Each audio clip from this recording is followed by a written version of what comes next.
Will Venezuela take military action to claim the Essequibo region in Guyana?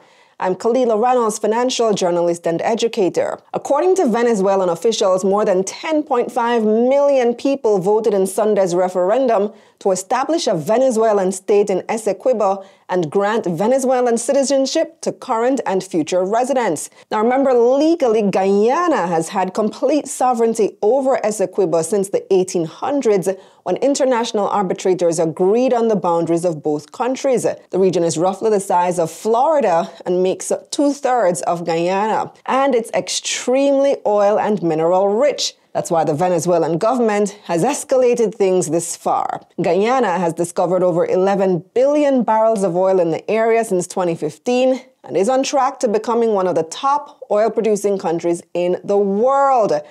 And we know that the oil industry is big business, and Venezuela is already a major oil producer. Now, the actual vote is a whole drama by itself, because although the government says over 10 million people voted, Reuters news agency sent poll observers to Venezuela who reported that there were barely any people in lines across the country. There were definitely voters, but 10 million? However, according to the officials, the referendum passed and Venezuela is taking a claim on the region.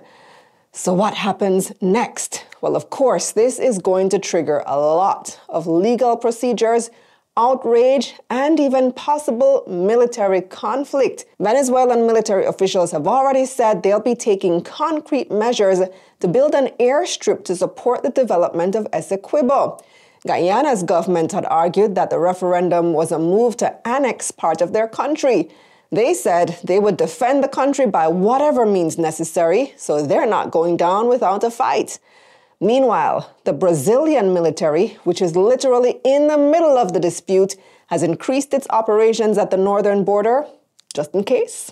Well, before the vote on Sunday, the International Court of Justice had ordered Venezuela not to take any action that would alter Guyana's control over Essequibo, but Venezuela is not listening. It will be interesting to see what position CARICOM member states take on this issue, given that the entire region benefited from Venezuelan oil under Petrocaribe just a few years ago. However, Guyana is our CARICOM sister country and the seat of CARICOM headquarters. So if push comes to shove, will you be willing to go to Guyana and support militarily? And will CARICOM be willing to send military support, or will they side with their old friend Venezuela? And that's the bottom line. What do you think? Let me know in the comments. Subscribe to my newsletter for money news like this straight to your inbox. Click the link up here or in the description below. Let's get this money. Let's get this money.